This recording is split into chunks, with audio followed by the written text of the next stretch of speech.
नमस्कार दोस्तों। आज के वीडियो में हम स्टॉक रिव्यूज करेंगे और तीन माइक्रो कैप कंपनीज को डिस्कस करेंगे आज। So the first company that will take is Z tech India limited. This company has been suggested by mister Ramachandra Reddy.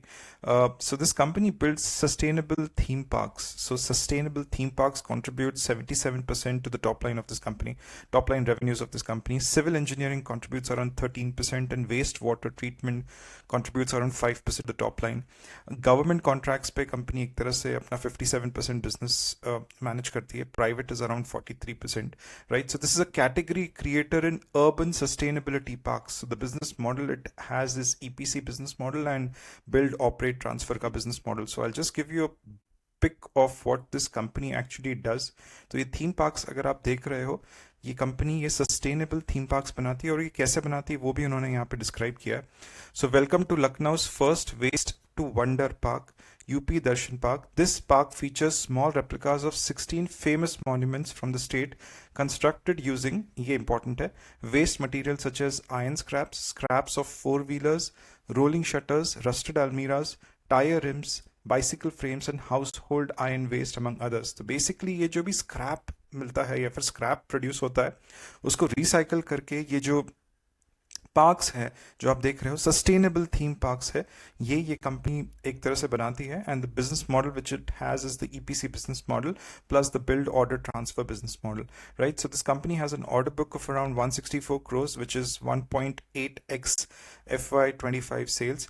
करीबन 75 crore का प्रेफरेंशियल इशू हुआ था, राइट? राइट्स इशू भी इन्होंने कहा है कि 500 पर शेयर का हुआ है. एंड इसमें एक S investor Ashish Kacholia invested with 3.49% in the previous quarter, मतलब जो मार्च 2025 का क्वार्टर था उसमें इन्होंने इन्वेस्ट किया है. And if you look at the equity dilution part over here, तो करीबन यहाँ पे 75 crores रेज किए गए मार्च 2025 में. सो this is 1.53 crores multiply by अगर 490 पर शेयर करूंगा तो करीबन 75 crores का प्रेफरेंशियल बेसिस पे कंपनी ने इक्विटी रेस की. तो 490 which is in March 490 in March they raised 490. I'll just check what the price was, the stock price was in March 2025. तो यहाँ पर अगर आप देखोगे, so they raised at 490. तो थोड़ा डिस्काउंट पे एक तरह से इक्विटी रेज की है. तो नॉर्मली अगर कंपनी डिस्काउंट्स पे इक्विटी रेज करते हैं तो उसके बाद जो ईपीएस है, जो स्टॉक प्राइस है, ईपीएस नहीं स्टॉक प्राइस जो है वो थोड़ा साइडवेज ही मूव करता है. प्रीमियम में करेंगे तो थोड़ा स्टॉक प्राइस ऊपर जाने के चांसेस होते हैं क्योंकि प्रीमियम है. But this company has raised on a minor discount, minor मतलब एक मार्जिनल डिस्काउंट पे रेज किया. So stock price will move sideways. Coming to the talking about the stock price, ये कंपनी कुछ अगस्त 2024 में लिस्ट हुई है and the stock price has gone up. काफी कंसोलिडेटेड तरीके से स्टॉक प्राइस ऊपर गया है और साइडवेज मूव कर रहा है, right? So let's do a fundamental analysis about this company, right? तो हाँ, तो इस कंपनी ने गाइडेंस दिया है revenues of around 150 to 175 CR with a PAT of around 35 to 40 CR. I'll show you the maths over here. They had missed the guidance for FY25. So they had given a target of 110 CR, but they missed the guidance for the previous year, right? So coming to the maths, we'll do the maths first, then we'll go to the fundamental analysis. तो अगर आप यहाँ पे देखोगे जो भी numbers दिए हैं उनको मैंने यहाँ पे फीड इन किए हैं. So the EPS which comes for FY25 is 14.1. For FY26 it comes around 25.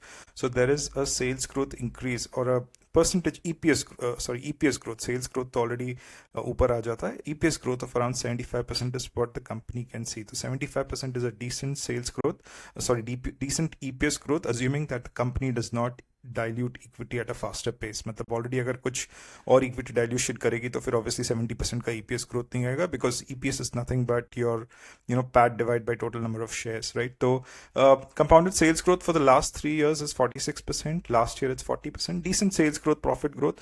ROE नहीं देखूंगा मैं. काफी रिसेंटली लिस्टेड कंपनी है और काफी नया बिजनेस मॉडल है. कुछ ऐसा बिजनेस मॉडल ऑलरेडी है नहीं इसका कि मैं लॉन्ग टर्म सस्टेनेबिलिटी मेट्रिक्स देखूं.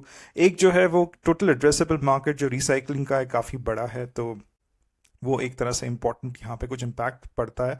ऑपरेटिंग प्रॉफिट मार्जिन भी थोड़ा एक्सपैंड ही हुआ है, 29% हुआ है. But we'll not kind of we'll not take deep dive into what the OPM, NPM, whether these are good OPM, NPM kind of numbers, क्योंकि एक business model relatively नया business model है। CFO टू EBITDA भी इस कंपनी का negative है या बहुत कम है। FCF नेगेटिव है, फ्री कैश फ्लो नेगेटिव है। री इन्वेस्टमेंट रेट 132% का है। ऑब्वियसली इतना इक्विटी डाइल्यूट किया है तो एक तरह से अपने बिजनेस में री इन्वेस्ट कर रही है।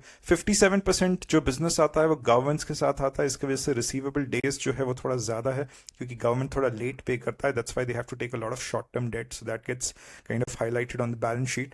Fixed to total asset is around 5%. It's an EPC company, right? PE is around 38, right? So if you look at the stock price in the last 1 year, it went up by 80%.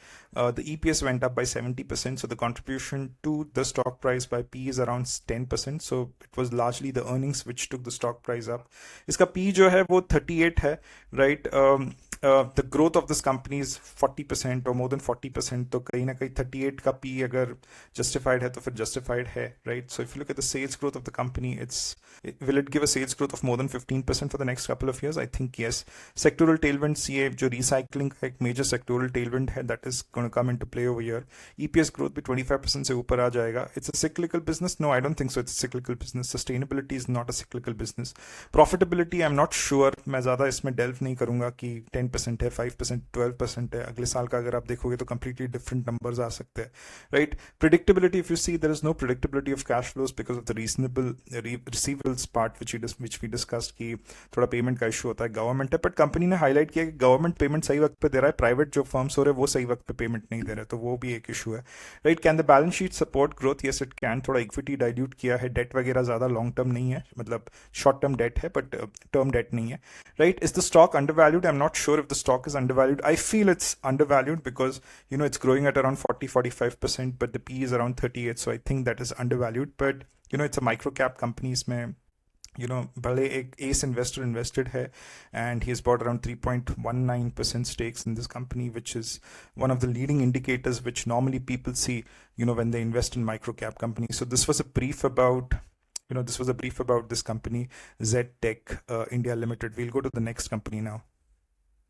So before I go to Nitin Castings, just wanted to ask you to subscribe to the channel if you haven't subscribed yet. So these are not stock recommendations, guys. Please do your own research before you invest in the stock markets, and these are just educational videos, right? And please like the video if you found value in it, and if you can share it with the larger community who would find value in this kind of content, that would be really great, right? Nitin Castings, ये भी एक micro cap company है.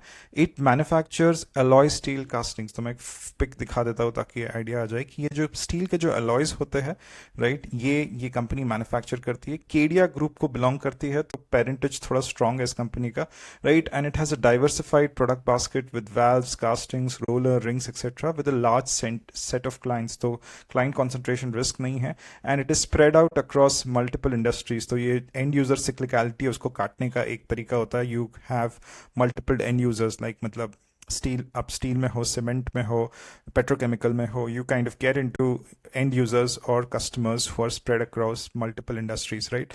So this is a purely domestic market play. 95% to the top line is domestic, and weakness इसका weak volatile एकदम volatile steel prices है and moderate scale of operations है. Normally जब आप ऐसे companies देखते हो जो थोड़े value added products बनाते हो स्टील के, एल्यूमिनियम के, they are supposed to do backward integration. तो जब ये backward integration नहीं करते तो इनका जो रॉ मटेरियल का जो भी एक तरह से वॉलेटिलिटी है इन कंपनीज को बहुत ज़्यादा इफेक्ट करता है. तो this is not a good thing. The scale of operations is also very low, and this company has been suggested by funny dogs and cats, right? तो if you look at the compounded sales growth करीबन 16% का पिछले 3 साल का है. Profit growth is around 34%. पिछले 1 साल में काफ़ी बुरा हाल है इस कंपनी का. ROE ROC are decent, not great. ROE ROC anything below 20s okayish ROC ROE, right? So इस कंपनी का अगर आप ऑपरेटिंग प्रॉफिट मार्जिन्स देखोगे तो more or less it has been stagnant at 10%, right? Net profitability is less than 10%, right? CFO to EBITDA is good, so the company is good at converting cash flows into this company is good at converting profits into cash flows. तो end users के साथ काफ़ी strong एक तरह से bargaining power है इस कंपनी का. Free cash flow negative company है, -1316, अरे बाप रे, -1369 करोड़ का negative cash flow है करीबन. I think the market capitalization of this company is like 318 crore. तो बहुत ज़्यादा free cash flow negative है. ये margin of safety कुछ भी नहीं है इसके अंदर. And reinvestment rate is your capex divided by PAT, right? So a lot of people use capex divided by CFO, but for me reinvestment rate is more of a directional kind of a metric rather than कि 270% है या 271% है. जब आप 3479% देखते हो तो कुछ ज़्यादा ही reinvestment rate है किसी भी कंपनी का, right? बाकी सब देखने गए तो कंपनी के बैलेंस शीट में मुझे कुछ ज़्यादा डेट नहीं दिखा, राइट? डेट नहीं दिखा, शॉर्ट टर्म डेट भी नहीं दिखा, क्योंकि रिसीवेबल्स इन्वेंट वगैरह का कुछ ज़्यादा पंगा नहीं है. थोड़ा इन्वेंट्री स्टैकअप करना पड़ता है जिसकी वजह से इन्वेंट्री डेज थोड़े ज़्यादा है, but I don't think that's a major red flag or anything that should make any investor inconvenient. The only problem in this company मुझे ऐसा लगा कि इसका स्केल ऑफ ऑपरेशंस बहुत छोटा है, राइट? अभी तक 350 करोड़ की कंपनी है, कोई मतलब बैकवर्ड इंटीग्रेशन नहीं किया है. थोड़ा वॉलिटिलिटी जो होता है रॉ मटेरियल प्राइसेस में, स्टील के प्राइसेस में, उसको अरेस्ट करने के लिए. तो काफ़ी छोटा कंपनी, काफ़ी संतुष्ट प्रोमोटर है कि इतना कंपनी चल रहा है जितने में बहुत खुश है ये लोग, राइट? तो प्रमोट स्टेक भी करीबन 72% है. And if you look at the stock price, it went up by 24% in the last 1 year, जबकि EPS growth was like a measurable 2%. तो कंट्रीब्यूशन ऑफ पी ज़्यादा दिख रहा है मुझे, 22 ही दिख रहा है. इसका कुछ समरी देखने जैसा कुछ है नहीं. आई थिंक ये कंपनी जो है it's a fairly small company and it's if one wants to kind of look at such companies, then they should go ahead, right? So I'll take the third company now. So the third company is DreamForks Services Limited. Almost 1000 crore का market capitalization है इस company का. ये company suggest की है curious investor ने, right? So we'll just go to what this company does. It's actually an aggregator for lounges on airport, right? तो for example आपके पास अगर credit card होगा, you go to an airport, वहाँ पे आप एक credit card दिखा के एक lounge में entry करते हो. तो वो जो check करते हैं वो कि कौन से वो जो सॉफ्टवेयर होता है जिस पे चेक किया जाता है कि आपको एंट्री मिलनी चाहिए नहीं मिलनी चाहिए, वो एक्चुअली ड्रीम फोक का एक सॉफ्टवेयर होता है. So it's a technology platform, और उस टेक्नोलॉजी प्लेटफॉर्म में ऑब्वियसली आपके जो क्रेडिट कार्ड के बैंक्स हैं वो लिस्टेड होते हैं, एयरपोर्ट्स पे जो लाउंजेस होते हैं और जो एयरपोर्ट्स पे दूसरे सर्विसेज होते हैं वो लिस्टेड होते हैं, so that they come to know whether you are eligible for the services or not, whether you have to pay something for the services or you need not pay anything for the services, right?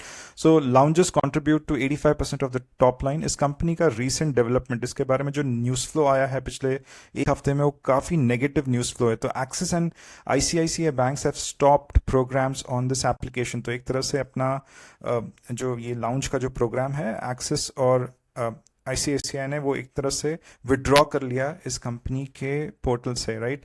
And ये इसलिए किया because airports want to kind of directly work with banks with no intermediaries. तो airport बोल रहा है कि हमको किसी और के साथ काम नहीं करना है, we want to directly work with banks, right? और एक ट्रैवल फूड सर्विसेज का आईपीओ भी बहुत जल्दी आ रहा है, which is a competitor to Dreamfolks services.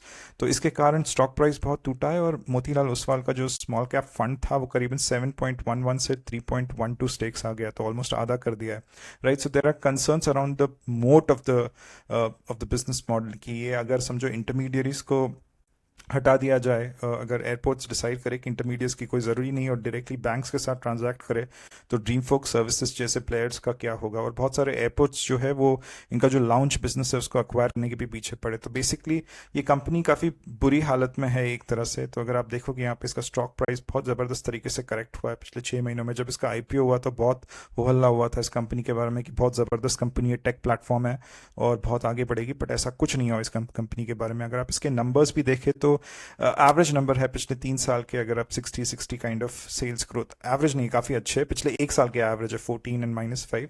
ROC asset light business है, टेक बिजनेस है, तो आरओसी अच्छा रहता है. Fixed asset to total asset काफ़ी कम होता है, राइट? फ्री कैश फ्लो कंपनी है, तो मार्जिन ऑफ सेफ्टी बहुत है, बट अगर बिजनेस मॉडल ही खतरे में है तो मार्जिन ऑफ सेफ्टी लेके हम करेंगे क्या, राइट? तो वैसे बाकी जब नंबर्स जो आप देखोगे तो इतना कुछ लोड नहीं दिख रहा है, डेट वेट भी कुछ है नहीं कंपनी पे, बट इसका जो बिजनेस मॉडल है वो एक तरह से क्वेश्चन में आ गया है with airports either trying to acquire the lounge business or asking the banks to work with them directly.